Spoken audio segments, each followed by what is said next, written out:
అనే విషయాన్ని 3 సంగతులు దేవుని వాక్యంలోంచి నేర్చుకుందాం. ఖడ్గము అనేది శీర్షిక. ఈ యొక్క హెడ్డింగ్ పెట్టుకోండి.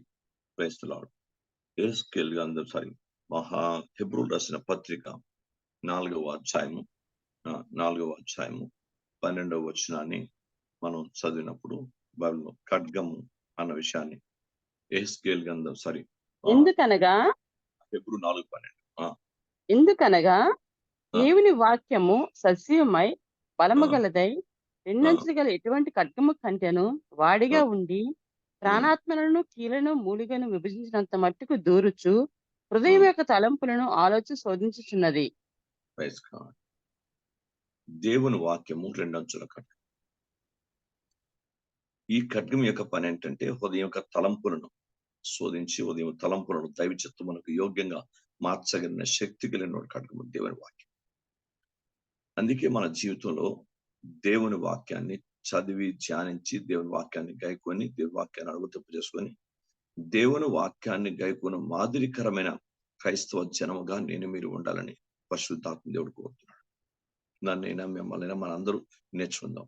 బైబిల్ గ్రంథం చెప్తుంది ప్రపంచానికి అద్భుతమైన తీర్పు తీర్చేది దేవుని వాక్యమే. యోహాను సువార్తలో ప్రత్యేకంగా రాయబడిన దేవుని యొక్క వాక్యంలో 12వ అధ్యాయంలో రాయబడుతుంది. లేఖనాల్లోని ప్రజల అంచెదినమందు నేను తీర్పు తెచ్చును, నా మాటలే వానికి తీర్పు తెచ్చును. Praise the lord. నా మాటలే వానికి తీర్పు తెచ్చును. ఇప్పుడు మనం దేవుని వాక్యాన్ని పెడచెవిన పెట్టి మన ఇష్టాన్ని, మన ఉద్దేశాన్ని, మన ఆలోచనల్ని, మన సంకల్పాలని, మా సమస్త కోరికల్ని నెరవేర్చుకుంటే ఖడ్గానికి లేక భయంకరమైన తీర్పుకు దైవ వాక్యాన్ని వ్యతిరేకం వాడికి గురి కావాల్సిన పరిస్థితి ఏర్పడుతుందని దేవుని వాక్యం చెప్తుంది. ఇప్పుడు దేవుని వాక్యం ప్రపంచంలో ప్రకటించబడుతున్నా, లేక క్రైస్తవులు సంఘాల్లో దేవుని వాక్యం ప్రకటించబడుతున్నా ఆ వాక్యమును లెక్క చేయక, లేక వాక్యమునకు ప్రతికూలంగా, ఆ వాక్యానికి వ్యతిరేకంగా మరి జీవితాలు కానీ, కుటుంబాలు కానీ, వ్యక్తులు కానీ ఎవరైనా సరే వాళ్ళ ఇష్టాలనే నెరవేర్చుకుంటూ పోతే దాని ప్రతిఫలము చాలా భయంకరంగా ఉంటుందన్న సంగతిని పరిశుద్ధాత్మ దేవుడు ఈ యొక్క ఉదయకాలం సమయంలో జ్ఞాపకం చేస్తున్నాడు. ఎందుకంటే తీర్పుకు ఎవరు అతిథులం కావు, దేవుని వాక్యానికి ఎవరు అతిథులం కావు. ఎవరికైనా తీర్పు గ్యారంటీ. బైబిల్ ఎవరు దైవ చిత్తాన్ని అతిక్రమిస్తారో వాళ్ళు దైవ సంకల్పాన్ని అతిక్రమిస్తారో, దేవుని వాక్యానికి విరుద్ధమైనటువంటి నిర్ణయాలు, విరుద్ధమైనటువంటి ఆలోచనలు చేస్తారో, ఎవరు విరుద్ధంగా ప్రవర్తిస్తారో, జీవిస్తారో వారి జీవితంలో తీర్పు చాలా భయానకంగా ఉంటుంది. దాన్ని ఎవరు తప్పించుకునే ప్రసక్తి ఉండదు. అది క్రైస్తవుడైనా, ఎవరిని ప్రపంచంలో అన్యుడైనా, ఎవరైనా సరే ఆ తీర్పు చాలా భయానకంగా ఉంటుంది. కనుక మనం ముందుగానే, అందుకే దేవుని ప్రజలు ముందుగానే ఆ దేవుని వాక్యం పఠించబడుతుండగా ఆ వాక్యాన్ని ఆస్వాదించి ఆ వాక్యాన్ని మన జీవితంలో తీసుకొని అది పరిశుద్ధాత్మ దేవుడు ప్రకటిస్తుండగా ఆ మాటలు మన జీవితం ఉంటుంది. అది ఏ సబ్జెక్ట్ అయినా, ఎందుకు దేవుడు ఆత్మ ద్వారా మాట్లాడుతున్నాడు, ఏంటి దాని వల్ల మనకు కలవాల్సిన ప్రయోజనం ఏంటి, ఇవన్నీ జాగ్రత్తగా నేర్చుకొని వాక్యానికి ప్రాధాన్యత ఇచ్చే క్రైస్తవులుగా ఉందాం. దేవునికి స్తోత్రం కలుగును గాక. వాక్యం కంటే మనుషులు ఎక్కువ కారు, వాక్యం కంటే రక్త సంబంధులు ఎక్కువ కారు, వాక్యం కంటే మన బంధువులు ఎక్కువ కారు, వాక్యం కంటే మన కొనవారు ఎక్కువ కారు, వాక్యం కంటే మన సొంత వారు ఎవరు ఎక్కువ కారు. వాక్యం కంటే ఏది ఎక్కువగా ప్రపంచంలో లేదు. ఒక వాక్యానికి ఎంత పవర్ అంటే అంత పవర్ ఉంది దేవుని వాక్యానికి. ఈనాడు సృష్టి యావత్తు వాక్యం ద్వారానే జరిగింది.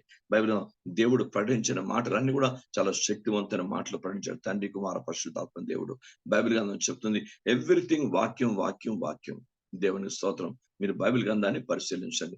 అది మనం అంత సృష్టికి మూల కారణమైన, రక్షణకు మూల కారణమైన, దేవుని మనిషి బతుకు మూల కారణమైన, వెయ్యేండ్ల పరిపాలనలో ఉండడానికి మూల కారణమైన, దైవ చిత్తానికి దేవుని రాజ్యానికి, దైవ చిత్తానుసారంగా దేవుని రాజ్యానికి వెళ్ళడానికి కావాల్సిన మూల కారణమైన వాక్యాన్ని మనం పెడచెవిన పెడితే అంతకంటే పెద్ద మరి పాపం ఉంటదేమో అనిపిస్తుంది.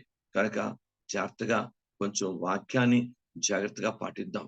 మన ఇష్టాలు, మన ఉద్దేశాలు, మన కోరికలు, మన ఆలోచనలు కాదు.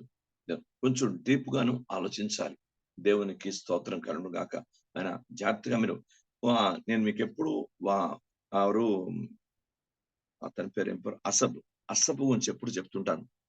అసబు ఆ యొక్క బొంబాయి పెళ్లిలో ముఖ్య సూత్రధారిగా ఉన్నప్పుడు అతని తల్లి అతని గురించి మాట్లాడిన మాటలు, ఆమె రక్త సంబంధం గురించి చెప్పాలి, రక్త సంబంధం గురించి అంత పట్టించుకోలే. కన్న బిడ్డ 9 మాసాలు మోసి కన్న బిడ్డ కదా అని పట్టించుకోలే. జాగ్రత్త గమనించండి. ఎంత దూరం ఆలోచించింది ఆ తల్లి, ఎంత దూరం ఆలోచింది. అమ్మా మరి ప్రభుత్వం నీ బిడ్డ పట్టుబడ్డాడు, దానికి మరి సూత్రధారి అయినాడు, అతనికి వృత్తి పోతున్నారు, నీ తాలూకా ఆలోచన ఏంటమ్మా, మీ ఉద్దేశం ఏంటి, మీ ఆలోచన ఏంటి, మీ మనోభావాలు ఎలా ఉన్నాయి అని విలేకరులు అడిగినప్పుడు ఆమె చెప్పింది, అయ్యా అతను చనిపోవడం మంచిదయ్యా, ఎందుకంటే అంతమంది చావు కారణమైన నా కుమారుడు బతికి నాకు అది ఆశీర్వాదకరం కాదు కదా. ఎంత నిష్పక్షంగా, నేను ఒక ముస్లిం స్త్రీ అంత చక్కగా దైవిక ఆలోచనలు, క్రైస్తవులు ఎలా ఆలోచించాలి, క్రిస్టియన్ పీపుల్ ఎంత దూరం ఆలోచించాలి, ఎంతవరకు మన మస్తిష్కానికి తట్టిన ఆలోచన నీ ఆలోచన దూరం పెడదా. సత్యం అన్నది బహు దూరంగా ఉందని లేఖనాలే ప్రసంగాన్ని రాయబడింది. చాలా దూరం ఉంటుంది, లోతు ఉంటుంది అది సత్యం. మన ఆలోచన కాదు, దేవుని ఆలోచన ఏంటి, అక్కడ దైవ చిత్తం ఏంటి, దైవ ప్రణాళిక ఏంటి, దేవుని సంకల్పం ఏంటి, అది ఎంతవరకు మనకు ఆలోచన వచ్చింది మనం క్షణాలు చేద్దాం అన్నది కాదు. దైవ చిత్తం ఏంటి, అక్కడ దైవ ప్రణాళిక ఏంటి, దేవుని వాక్యం ఏంటి. ఈ రోజు ఎప్పుడైనా అర్థం చేసుకున్నామా? ఎంతవరకు మన ఇష్టాన్ని, మన ఆలోచనని, మన ఉద్దేశాన్ని, మనకున్న పరిస్థితుల్నే మనం ఇంప్లిమెంట్ చేసుకుంటూ వెళ్ళిపోతుంటే ఇంకా దేవునికి భయపడ్డావని, దేవుని చిత్తమని, దేవుని బిడ్డవని నువ్వు ఎలా దేవుని చేత ఆశించబడతావు? ఒకసారి జాగ్రత్తగా గమనించండి. మన ఇష్టానికే ప్రాధాన్యత తెచ్చుకుంటూ వెళ్తే దేవుని నీ దగ్గర స్థానం ఏది? పైకి దేవుని బిడ్డ అని మనం అనుకుంటే మరి దేవునికి దృష్టిలో మనకున్న స్థానం ఏంటి? దేవుని వాక్యానికి భయపడటం వల్ల కదా, దేవుని వాక్యానికి లోబడటం వల్ల కదా, దేవుని వాక్యానికి క్రియాపూర్వం చేయటం వల్ల కదా దేవుని దృష్టిలో మంచి స్థానాన్ని సంపాదించుకున్న మన పూర్వీకులు అబ్రహాం గాని, నోవహ గాని, లేక యోసేపు గాని, ఇతర దానియేలు, ఎలీషాలు, ఏలియాలు, లేక ఇతరమైన దైవ భక్తులు, అభిషిక్తులు, వీళ్ళందరూ మంచి స్థానాన్ని అపోస్తలులు దేవుని దృష్టి వాక్యాన్ని వినబట్టే కదా, వాక్యాన్ని చేయబట్టే కదా, వాక్యాన్ని గైకొనబట్టే కదా, వాక్యాన్ని మన బతుకులో ప్రతి విషయంలో అనువర్తింప చేసుకున్న కారణం చేత కదా వాళ్ళు దేవుని దృష్టిలో ఒక మంచి స్థానాన్ని, ఒక మంచి ఉన్నతమైన స్థితిని సంపాదించుకున్నారు. ఆ వాక్యాన్ని మనం పెడిచేవని పెట్టి మనకున్న ఆలోచన ఏదో, మన బుర్ర తట్టిన ఆలోచన ఏదో మనం చేసుకుంటూ వెళ్ళిపోతే నువ్వు దేవుని దృష్టి ఏం న్యాయం చేస్తున్నావు? తండ్రి పాదాల దగ్గర ఆలోచించండి, ఆలోచించండి. Praise the Lord. దేవుని పాదాలు ఆలోచించండి. బైబిల్ గ్రంథం చెప్తుంది, దేవుని వాక్యం రెండంచులు కట్టుకో, ప్రకటించువానికి వినువానికి కూడా దూసుకెళ్ళిపోతుంది. Praise the Lord. బైబిల్ గ్రంథాన్ని పరిశీలించండి. సుమియోను గారు ఒక ప్రవచనం చెప్తూ, బైబిల్ గ్రంథంలో సుమియోను ఒక ప్రవచనం చెప్తూ మాట్లాడతాడు. లూకా సువార్త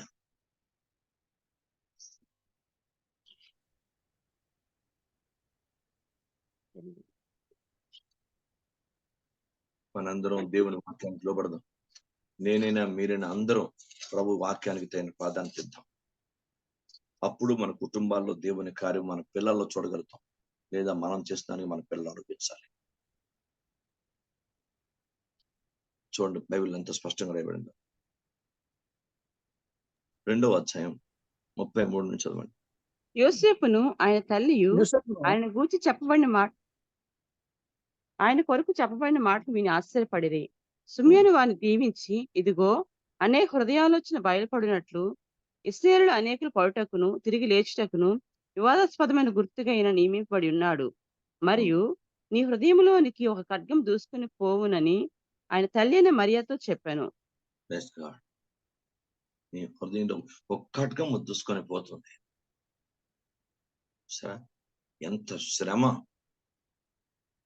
ఖడ్గము వాక్యం వచ్చిన అది ఎంత శ్రమ. ఏంట ఖడ్గం అంటే తన కొడుకే రేపొద్దున సిలువ వేయబడుతున్నాడు. ఈ శారీరక దారిగా ప్రపంచంలో తనకు అనుగ్రహించిన కొడుకే అంటే యేసుక్రీస్తు ప్రభు. నీకు అంత బాధ చూస్తూ అనిపించింది సిలువను వేస్తున్నప్పుడు. నీ హృదయంలో ఖడ్గము దూసుకుపోతుందని చెప్పాడు సుమియోను. కరెక్ట్ గా జరిగింది అది ప్రవచనం. ఆలోచించండి. మనుషులందరి కొరకు ఆయన శ్రమ పడ్డాడు. మనుషులందరి కొరకు ఖడ్గాన్ని భరించాడు, ఆ శ్రమను భరించాడు.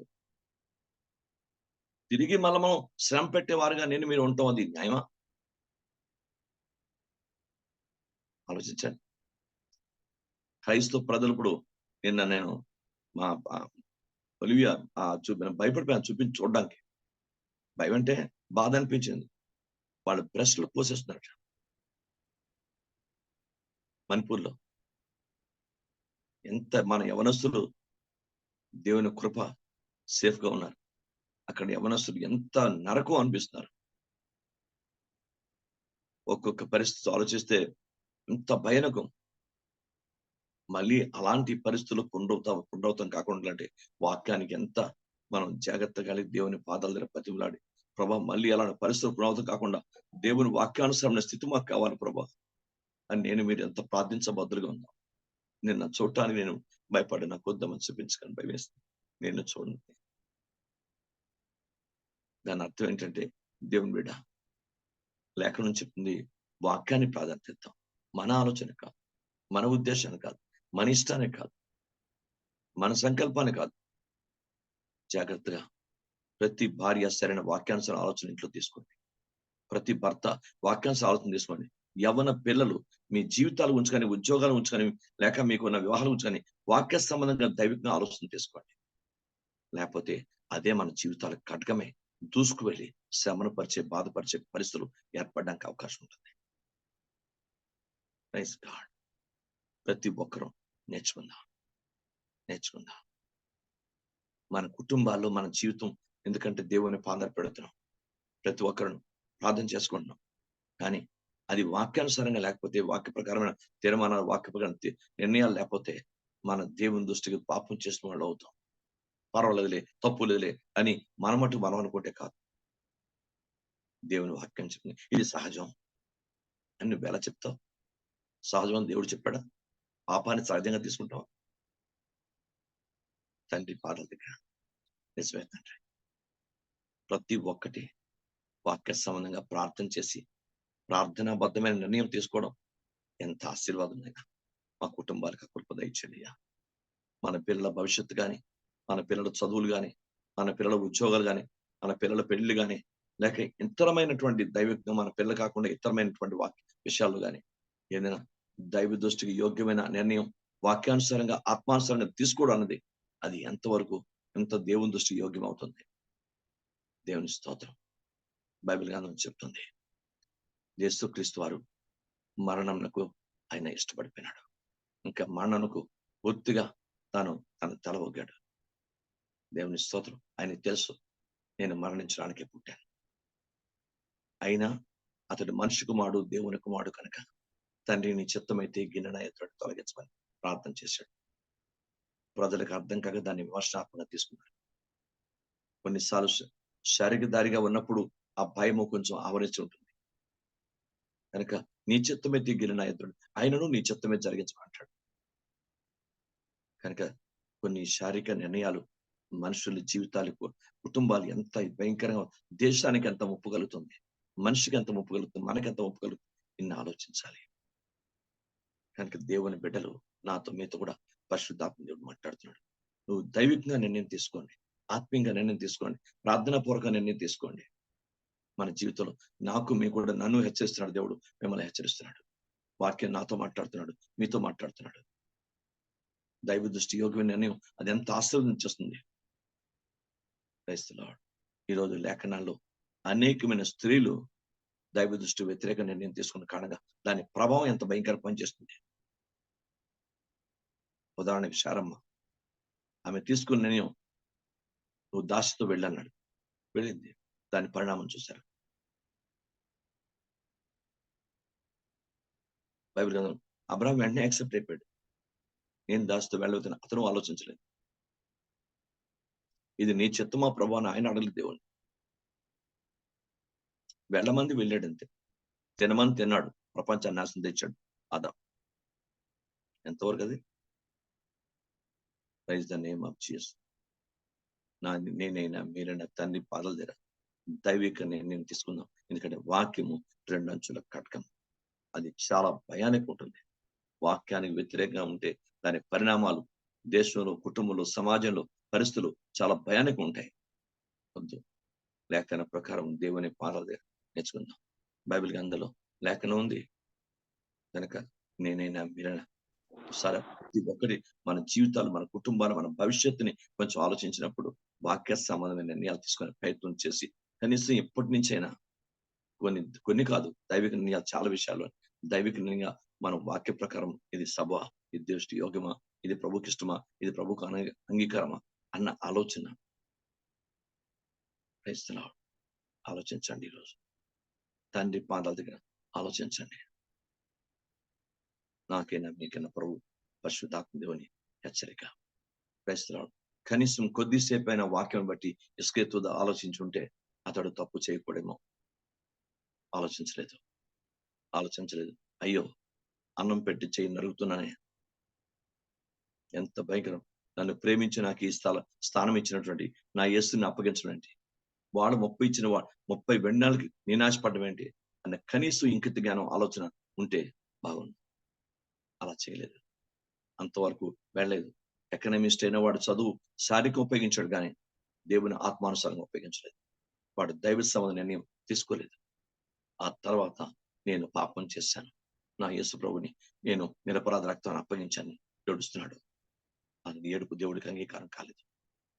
యేషావు కనీసం దైవ సంబంధంగా వాక్య సంబంధంగా ఆలోచించి కొద్దిసేపు అయినా నేను మంచి అయ్యో, నేను ఇంత అన్నానికి ఆశపడి నా జ్యేష్ఠ తోకని నమ్ముకోవడం ఏంటి అని కొంతసేపు ఆలోచించుంటే యేసావు ఏదో మీ వంశం ఉండేది కాదు, ఏదో మీలంత శ్రమ పడేవారు కాదు, ఏదో మీలంత శాపగ్రస్తులై ఉండేవారు కాదు.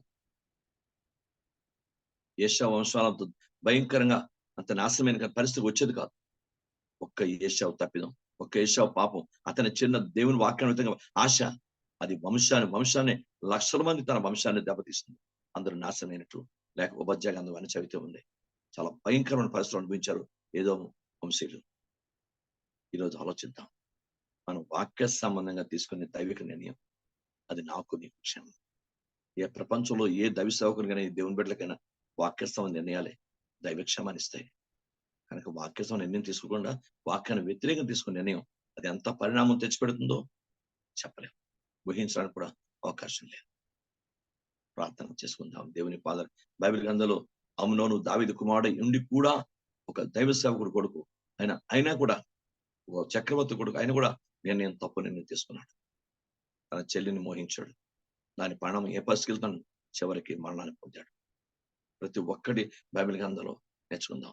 ఆనాడు పాత నిబంధన రాయబడింది, అబ్షాలోము ఆయన తండ్రి ఉత్పత్తులను కూడాట. ఆయన కొత్త నిబంధనకు వచ్చేసరికి కొరింథీ ఉంది, ఒకడు తన తండ్రి భార్యను ఉంచుకున్నట్ట అని రాయబడింది. మీరు బైబిల్ని పరిశీలించండి, దాని పరిణామాలు ఎంతవరకు వెళ్ళి ఎంత భయంకర పరిస్థితి. అబ్షాలోము కూడా భయంకరమైన చావు చచ్చాడు. దీనిలో ఎవడు దేవుడు స్పేర్ చేయడు. కనుక వాక్యమునకు యోగ్యమైన దైవిక ప్రతి స్థితిలో కూడా వాక్యమునకు యోగ్యమైన, అందుకే దేవుడు మనకి బైబిల్ని అంత కులంకషంగా మనకు లిఖింపచేసి మన చేతికి ఇచ్చాడు. అది మన జీవితానికి అది ఎలాగైతే ఓడకు ఆయన అలాగ సూచనగా ఉంటుందో అలాగే మనకు కూడా దేవుని వాక్యం అది దైవిక సూచనగా ముందు మనకి ప్రతి ఒక్కరి భవిష్యత్తును తెలుపుతుంది, భవిష్యత్తు నడిపిస్తుంది.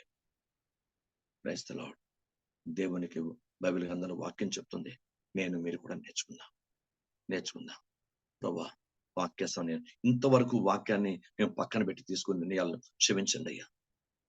ఇక ముందైనా వాక్యానుసారంగా ఆత్మీయంగా ఏం చేసినా అది దేవునికి అనుకూలంగా, దేవునికి మహిమకరంగా, అది ప్రభుకి ఇష్టకరంగా ఉంటుందో లేదో ఆలోచించి వాక్యానుసారం తీసుకోవడానికి ఆ దైవ జ్ఞానము, దైవ కృప, దైవ ఆలోచన మాకు ఇవ్వండి తండ్రి అని ప్రార్థన చేసుకుందాం. దేవుని స్తోత్రం. బైబిల్ గ్రంథంలో తీసుకున్న నిర్ణయాలు, అలాగే దైవ భక్తులు తీసుకున్న నిర్ణయాలు ఎంత అద్భుతంగా. క్రైస్తవులు అపోస్తులు మరణానికైనా ఇష్టపడ్డారు, కానీ వాళ్ళ జీవితంలో యేసుని నేను వదిలిపెట్టడానికి కానీ యేసుని పరిగణించకుండా ఉంటాను ఇష్టపడలేదు.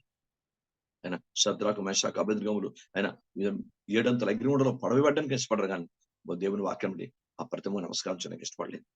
దైవ నిర్ణయాలు ఎంతవన్నీ ఆశించి ఎంత ఉన్నతే మరణం వాళ్ళ కూడా దరిదాపులు కూడా చేరకుండా దేవుడు వారిని కాపాడినట్టు లేఖనాలు ఇక్కడ మనకి స్పష్టపరుస్తున్నాయి. ఆలోచిద్దాం ఒక్కసారి. నాయన దైవవాక్యాన్ని వ్యతిరేకంగా నా కుటుంబం, నా జీవితంలో, నా వ్యక్తిగతంగా తీసుకునే నిర్ణయాలు ఎన్ని బతికిన పరిస్థితులు తీసుకొచ్చానైనా ఇంకా అలా చేయనయ్యా. ఈ రోజైనా సరే నా జీవితంలో తగిన పశ్చాత్తాపనివ్వండి.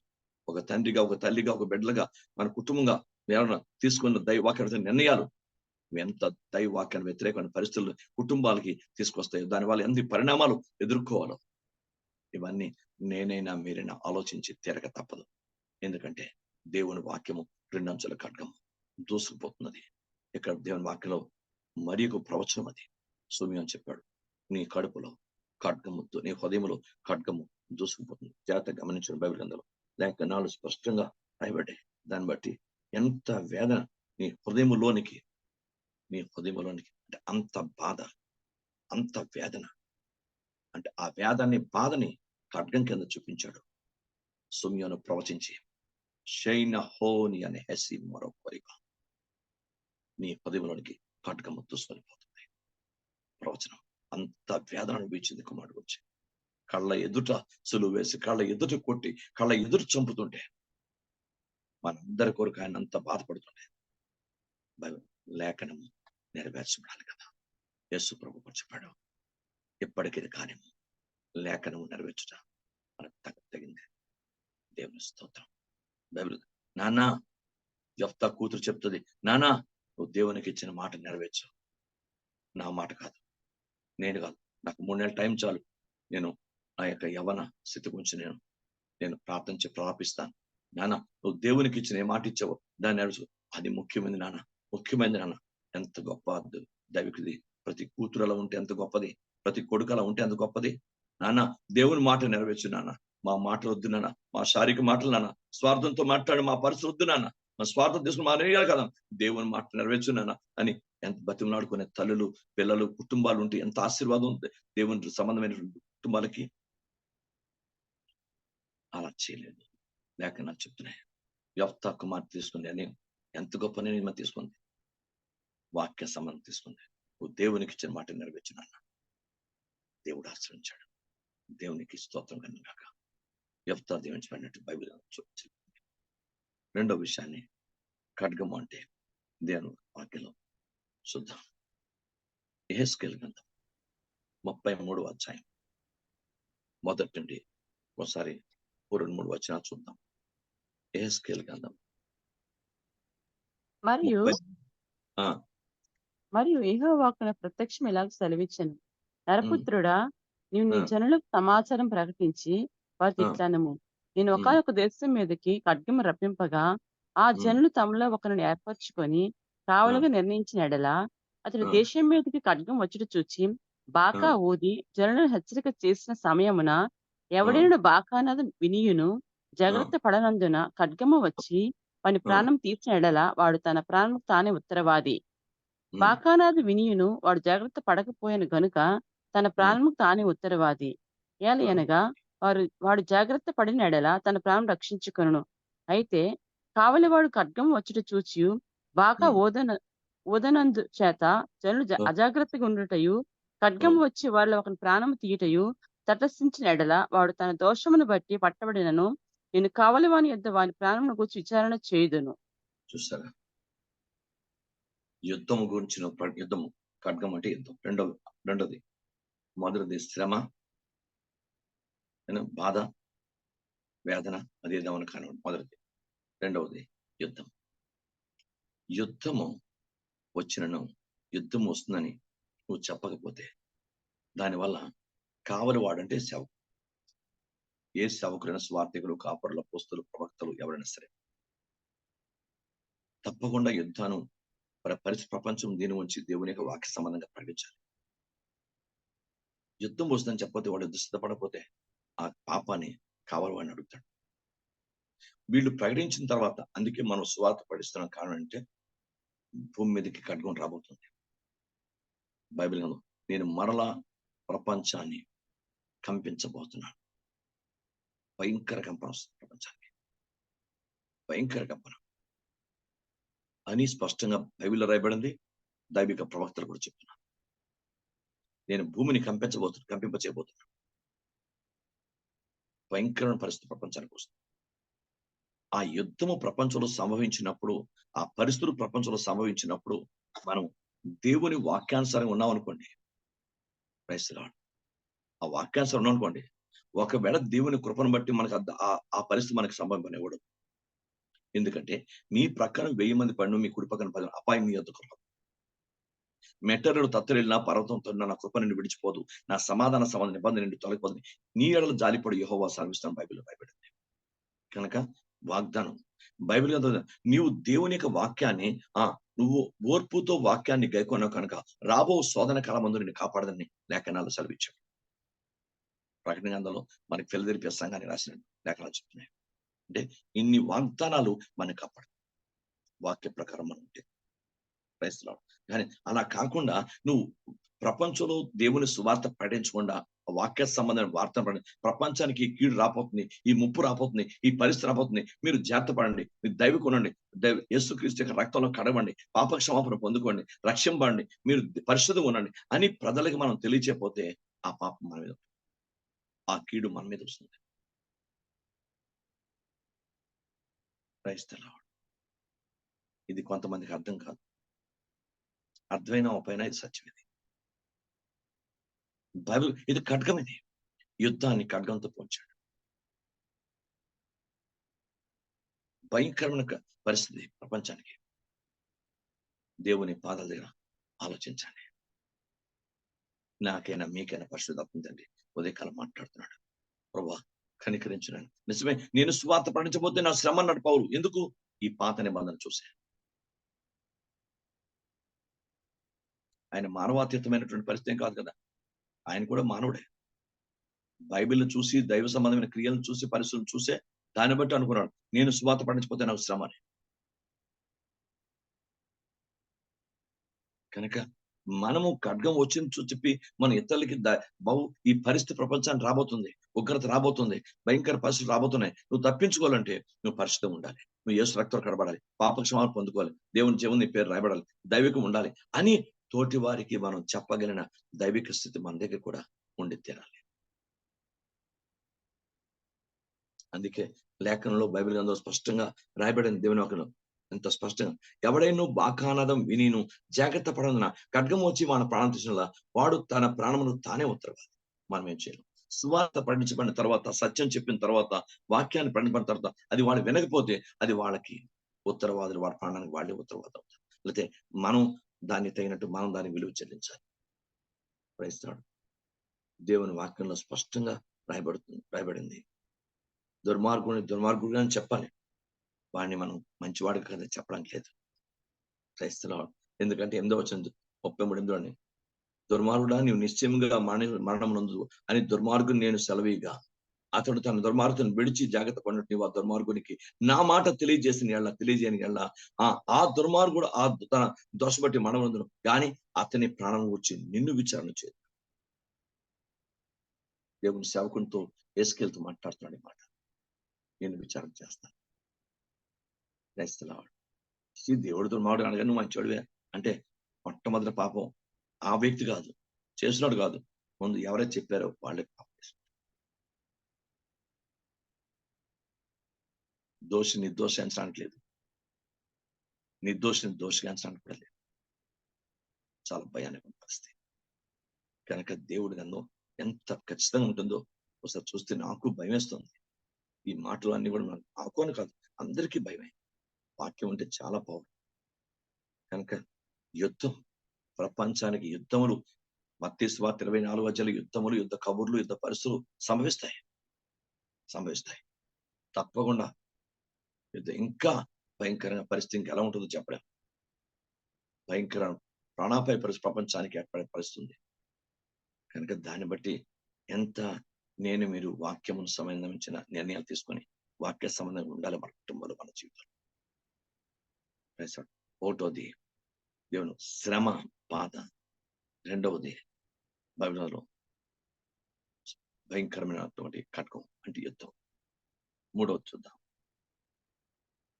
యెహెజ్కేలు గ్రంథము 14వ అధ్యాయం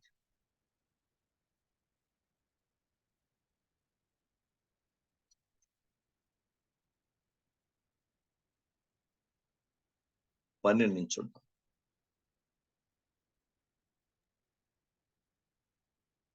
మరియు యెహోవా వాక్కు నాకు ప్రత్యక్షమై ఇలా సెలవిచ్చెను, నా పుత్రుడా, ఏ దేశమైతే విశ్వాసఘాతకమై నా దృష్టికి పాపం చేసినదో దానికి నేను విరోధినై ప్రాణాధారముకు ఆహారం లేకుండా చేసి కరువు పంపించి మనుషులను పశువులను నిర్మూలన చేయుదును. నోహను, దానియేలును, యోబును ఈ ముగ్గురు అట్టి దేశంలో నేను వారు తమ నీతి చేత తమను మాత్రమే రక్షించుకుందరు. ఇదే ప్రభువు యెహోవా వాక్కు. బాటసారులు సంచరింపకుండా ఆ దేశం నిర్జనమై పాడుకున్నట్లు నేను దానికి దుష్టమృగములను రప్పించగా ఆ ముగ్గురు దానిలో ఉండినను ఆ దేశం పాడైపోవును. నా జీవముతోడు వారు తమను మాత్రమే రక్షించుందురు గాని కుమారులైనను కుమార్తెలను రక్షింపజాలకుందురు. ఇదే ప్రభువు యెహోవా వాక్కు. నేను అటు దేశం మీద యుద్ధము రప్పించి ఖడ్గమును పిలిచి నీవు ఈ దేశమునందు సంచరించి మనుషులను పశువులను నిర్మూలన చేయమని ఆజ్ఞ ఇచ్చినడలా ఆ ముగ్గురును దానిలో ఉన్నను నా జీవముతోడు వారు తమను మాత్రమే రక్షించుందురు గాని కుమారులను కుమార్తెలను రక్షింపజాలకుందురు. ఇదే ప్రభువు యెహోవా వాక్కు. ఇక్కడేంటి తీర్పు, ద జడ్జ్మెంట్ ఆఫ్ గాడ్. మూడవది ఖడ్గం అంటే తీర్పు. తీర్పు ఏ దేశం అయితే విశ్వాసఘాతం ఉంటుంది దాని మీదకి 3 పంపిస్తాడు. 3 జాగ్రత్త గమనించండి. లేఖనాలు స్పష్టంగా ఉన్నాయి. ప్రాణాధారముగా ఆహారం లేకుండా చేసి వాడిని కరువు పంపిస్తాడు. ఇంకేం లేదట. యెహెజ్కేలు గ్రంథంలో దగ్గర రాయబడింది. చాలా భయంకర ఎలాంటి కరువు వచ్చేస్తుంటే మనుషులు తట్టుకోలేరట. చాలా భయానకమైన కరువు వచ్చేస్తుంది ప్రపంచానికి. లేఖనాలు చెప్తున్నాయి. ఈ శారీరకమైన కరువు ఒకటి పక్క ఉంటే రెండోది ఆత్మీయ కరువు వచ్చేస్తట. వాక్యం కూడా దొరుకుతుంది. ఇంకా వాక్యం వినడానికి కానీ ఇలాగా ధైర్యంగా మాట్లాడడం కానీ స్వార్థ చేయడం కానీ ఇంకా అవకాశం ఉంటుంది. అది ఆమోస్ గ్రంథంలో రాయబడుతుంది. ఆ మాట చూడండి. ఆమోస్ గ్రంథం తీయండి.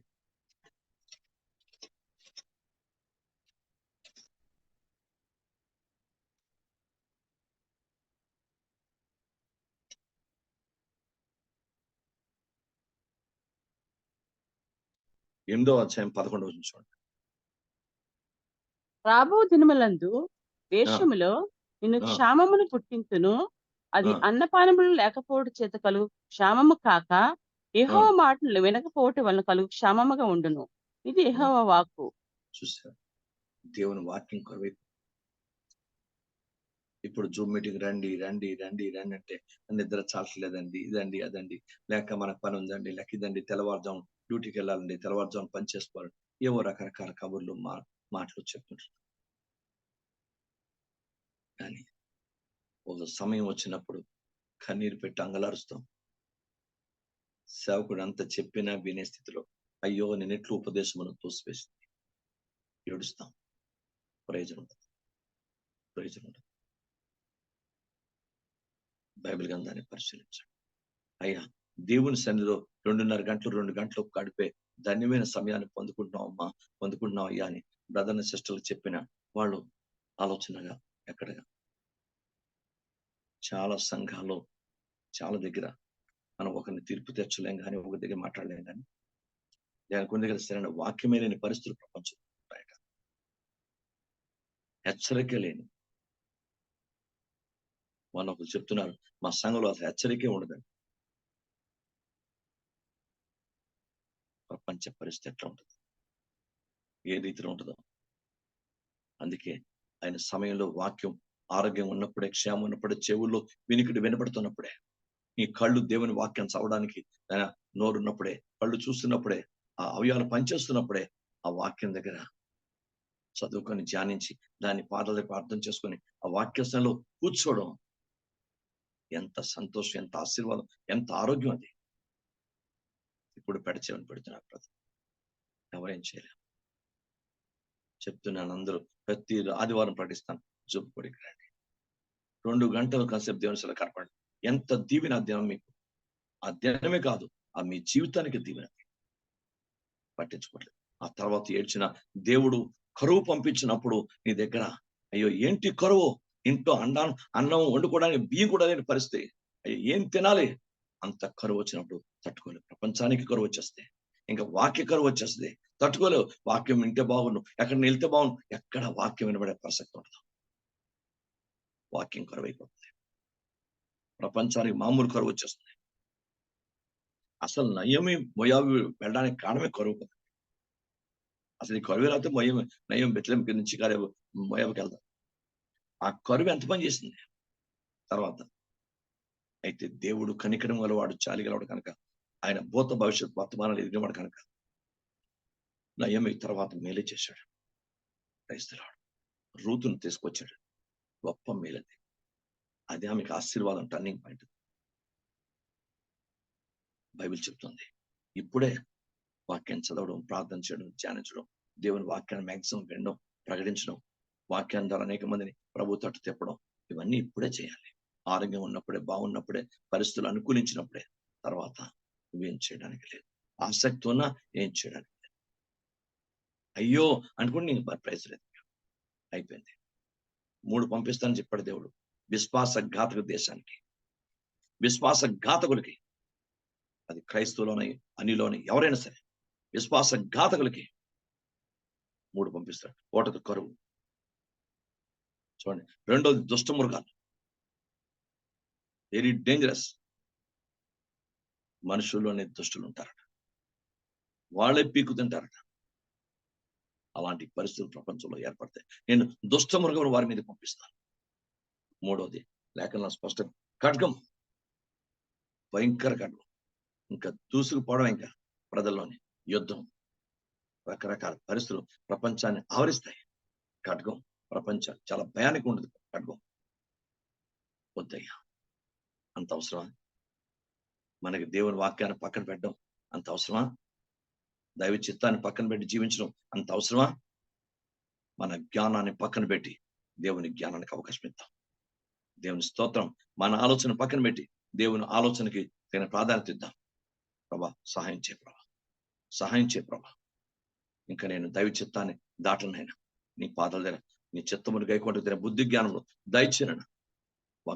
ఆయన విశ్వాసఘాతంగానే ఉండకూడదు. నీ భార్య దగ్గర కానీ, నీ భర్త దగ్గర కానీ, పిల్లల దగ్గర కానీ, కుటుంబం దగ్గర కానీ, సంఘంలో కానీ, దేవుని సేవకుల సమాజం ఎక్కడ నువ్వు దేవుని దగ్గర విశ్వాసఘాతంగా ఉండకూడదు. బైబిల్ అది నా సొంత మాట చెప్పలేదు. దేశం అంటే ప్రజలే. ఏ దేశం, ఏ ప్రజలు విశ్వాసఘాతం ఉంటారు, వారి మీద ఒకటోది కరువు, రెండోది ఖడ్గం, మూడోది దుష్టములు నేను పంపిస్తాను. చాలా భయానకమైన స్థాయికి వాళ్ళతారు. అట్టి దేశంలోనికి తెగుళ్ళు పంపించేస్తాను నేను. ఖచ్చితంగా 19 అట్టి దేశంతో 19 తెగుళ్ళు పంపి మనుషులను, పశువులను నిర్మూలన ఒకటిగా ప్రాణహాని కలుగుతుందని నా రౌద్రంలో కుమ్మరించిన ఎలా నోవహును, దానియేలు, యోబును అట్టి నీతిమంతులు ముగ్గురు దానిలో ఉన్న దాన్ని తప్పించలేదు. ఎందుకంటే వారు నీతిని బట్టి, అందుకే అంటే ఏ నీతిని దేవుడు వాళ్ళకి ఇచ్చాడు వారు మాత్రమే అంటే మనల్ని మనం కాపాడుకోగలిగిన స్థితిలోనే కనీసం ఉంటారు. మనం ఇతరులను కాపాడగలగాలి. ఒక లేదు, కనీసం మనల్ని మనమైనా కాపాడుకునే దైవికంగా ఉండి తీరాలి. బైబిల్ అందరూ మనది తీర్పు ఇది. ఈ 3 కూడా తీర్పు. జాగ్రత్తగా గమనించండి. దేవుని వాక్యాలను అట్టి మనుషుల మీదకి యుద్ధం పంపిస్తాను. కరువు, యుద్ధం, తెగులు 3 కూడా ఇవి తీర్పు. దేవుడు ఐగుప్తు తీర్పు తీర్చాడు, 10 తెగులు పంపించాడు. అది తీర్పది. జడ్జ్మెంట్ ఆఫ్ గాడ్, అంతిమ తీర్పు చాలా భయంకరంగా ఉంటుంది. ప్రభు చిత్తం బట్టి అంతిమ తీర్పు చాలా భయంకరంగా ఉంటుంది. అందుకే ఇప్పుడే విశ్వాసఘాతకులు క్రైస్తవులు, ఆయన ఉప్పు తిని ఆయనకే ద్రోహం చేసే వ్యక్తులు కాబట్టి ఆయన కృపను బట్టి బతుకుతున్నాం. ఆయనకే, ఆయన మాటకి ప్రాధాన్యత ఇవ్వాలి. మన ఇష్టానికి, మన ఆలోచనకి, మన ఉద్దేశాలకి ప్రాధాన్యత కాదు. దేవునికి స్తోత్రం. ప్రభు పాదాలు పట్టుకున్నాం. ఖడ్గం అంటే ఎంత దైవిక అర్థం ఉందో లేఖనాలు స్పష్టంగా ఉంది. ద్వితీయోపదేశకాండం తీయండి, 32వ అధ్యాయం తీయండి, 39-40 వచనాలు చదవండి. దేవుడు ప్రేమ గలవాడు, కనికరం గలవాడే, కృప గలవాడు, అత్యంత ప్రేమడు, 100 రూపాయలు. కానీ ఆయనకంటూ పని ఉంది. ఆయన అంటూ కొన్ని విషయాలు చేయాలి. ఆయన దేవుడు, లోకానికి బుద్ధి చెప్పాల్సిన పరిస్థితి ఉంది. ఇదిగో నేనే దేవుడను, నేను తప్ప వేరొక దేవుడు లేడు. మృతునందుచుండి వాడును, బ్రతికించువాడు నేనే, గాయపరచువాడును, స్వస్థపరచువాడు నేనే. నా చేతిలో నుండి విడిపించేవాడు ఎవడూ లేడు. నేను తలతల్లాడు నా ఖడ్గము నూరి నా చేత న్యాయమును పట్టుకుని నెడల నా శత్రువులకు ప్రతీకారం కలుగు చేసేదను, నన్ను ద్వేషించి వారికి ప్రతిఫలం ఇచ్చేదను. బైబిల్ గ్రంథంలో ఉంది. తీర్పు వచ్చేస్తుంది, తప్పించలేడు ఎవరు కూడా. ఖడ్గం నూరుతున్నట్టు దేవుడు. తీర్పు భయంకరంగా ఉంటుంది. జాగ్రత్త పడాలి. ప్రపంచంలో అనిలు తెలియదు. అయ్యా తీర్పు వస్తుంది, ఖడ్గం వస్తుందంటే ఎవరు తెలియదు. అట్లీస్ట్ మనకు తెలుసు. మనం జాగ్రత్త పడాలి. Praise God. మనం యోగ్యం కావాలి. మన జీవితాలు మార్చుకోవాలి, మన హృదయాన్ని మార్చుకోవాలి, మనం ఆయనకి తగిన ప్రాధాన్యత ఇవ్వాలి. దేవుని స్తోత్రం కనుక praise the name of Jesus. ఇవ్వాలి, మారాలయ్యా. అలా ఉండటానికి లేదు. వాక్యం చదువుతుంటే భయము వేస్తుంది. ఎలా తండ్రి నేను దీన్ని ఎలా తప్పించుకోవాలి, ఎలా జాగ్రత్తగా ఉండాలి, ఎలా ఇంకా బుద్ధి జ్ఞానం కలిగి ఉండాలి. తొందరపడుతున్నాం కొన్నిసార్లు, కొన్ని మాటల్లో, కొన్ని క్రియల్లో, కొన్ని ఆలోచనలో, కొన్నిసార్లు మనం కోపంతో ప్రవర్తించేస్తున్నాం. కొన్ని పరిస్థితుల్లో ఉన్నాయి. వాటిని చేయించడానికి శక్తిని ఇవ్వండి ప్రభా. కృప చూపించండి తండ్రిని. తండ్రి పాదాల దగ్గర ప్రార్థన చేసుకుందాం. మనల్ని మనమే జయించుకోకపోతే మనం సాతాన్ని కానీ లోకాన్ని కానీ జయించలేం. మన శరీరాన్ని జయించలేకపోతే మనం లోకాన్ని అసలు జయించలేం. ఆ తీర్పుని తప్పించబడాలంటే, భయంకర తీర్పుని తప్పించబడాలంటే మనం దేవుని పూర్తిగా లోబడి ఆయనకు అనుకూలమైన వ్యక్తులుగా మారిపోవాలి. తండ్రి సహాయం చేయండి. ప్రతి ఒక్కరు బతిమలాడండి. బైబిల్ గ్రంథం ఉంది, దేవుణ్ణి బతిమలాడమంటున్నాడు. బతిమలాడండి, మీ దేవుణ్ణి బతిమలాడండి, ఆ సర్వశక్తుని బతిమలాడండి. నువ్వు సర్వశక్తుని బతిమలాడి అలా యోబు గ్రంథం కూడా రాయబడింది. ఆయన్ని యోబు బతిమలాడాడు. బైబిల్ గ్రంథం దానియేలు బతిమలాడాడు, అబ్రహాం బతిమలాడాడు, ఇర్మియా బతిమలాడాడు, నెహెమియా బతిమలాడాడు. లేఖనాలు స్పష్టపరుస్తున్నాయి. బతిమలాడడం అంటే దేవుని సలో గోజాడడం, ప్రార్థన చేయడం, అది అంగలార్చి కన్నీరు కార్చి మొరపెట్టడం, ఇది బతిమలాడడం. ఇలాంటి ప్రార్థనా జీవితం, ఆత్మీయ స్థితి ఏమీ లేకుండా ఉన్నామంటే దాని పరిణామం ఎంత భయంకరం. నన్ను మిమ్మల్ని కూడా దేవుడు ఉదయకాల వాక్యంతో హెచ్చరిస్తున్నాడు. ఒకటది వాక్యం అంటే భయంకరమైనటువంటి ఆ శ్రమ, బాధ, అది ఖడ్గం కింద వర్ణించాడు సుమయాను ప్రవక్త. లేదా నీ హృదయంలోని ఖడ్గం దూసుకొని పోతుంది అంటాడు. క్రైస్తవం మీకు అర్థమైందా? పుట్టినరోజునే చెప్పాడు, గుర్తుపెట్టుకోండి. ఆయన పుట్టినప్పుడు చెప్పాడు ఈ మాట. చిన్న బిడ్డను ఎత్తుకొని ప్రవచనం చెప్పాడు సుమయాను. దేవుడు ఎంత ప్రవచనాత్మకంగా ప్రవక్త ద్వారా మాట్లాడాడు. మరి రెండవది యుద్ధము, మూడవది తెగులు. ఎంత భయంకర పరిస్థితులు ప్రపంచానికి వస్తాయి. విశ్వాసఘాతంగా నేను మీరు ఉంటానికి లేదు. ఆయన ఏదైతే మనకి ఇస్తున్నాడో ఆయన చిత్తాన్ని జరిగించేవారు. ఆయన కృపలో బతుకుతున్నాం, ఆయన కనికరంలో బతుకుతున్నాం, ఆయన మనం ప్రేమిస్తూ మనం బతుకుతున్నాం, ఆయన దయచూపుతో బతుకుతున్నాం, ఆయన కృప చూపుతో బతుకుతున్నాం. అంత మించి ఆలోచన లేదు. అది కాపాడు, అది ప్రభుకి ఇష్టంగా ఉంటాం. దేవుడి తన మాటలు మనకి దీవించనుగా. ఆయన ప్రేమమయుడు, తప్పకుండా మనకు క్షమిస్తాడు, కరుణిస్తాడు, కృప చూపుతాడు, మనల్ని లేవనెత్తాడు. అన్ని విధాల మళ్ళా మనం శక్తివంతుని వ్యక్తులు మాటనికి కృప చూపుతాడు. ఆయనకి అవకాశం ఇద్దాం. దేవునికి మహిమ. యేసు తన మాటలు మనకు దీవించనుగా. ఆమె ప్రార్థన చేసుకుందాం. మీరు పరిశుద్ధాత్మ ప్రేరేపణ కలిగి ప్రార్థించండి.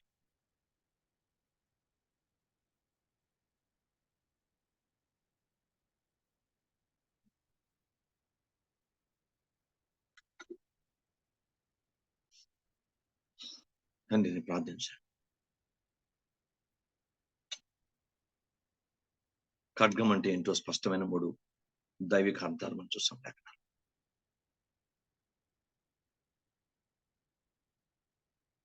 ఒకటోది భయంకర శ్రమ, రెండవది యుద్ధం, మూడవది తెగులు. ఆ తెగులు ఎంత భయంకరంగా ఉంటుందో ఎవరు ఊహించలేరు. ఇది ఎవరికంటే విశ్వాసం ఘాతక దేశానికి, విశ్వాస సంబంధమైన ఘాతకులకి పంపిస్తాడు తీర్పునట్టు. ఆంచి దినాల్లో కూడా దేవుని తీర్పు ఉంది. గొర్రెలను మేకలను వేరుపరిచినట్లు గొలవాడు గొర్రెల మేక ఆయన కూడా నీతిమంతుల్లో దుర్నీతి పరులను వేరు చేసినప్పుడు తీర్పు ఉంటుంది. ఖడ్గం అంటే తీర్పు. ఆ తీర్పులోకి వెళ్ళకముందే చేతపడాలి.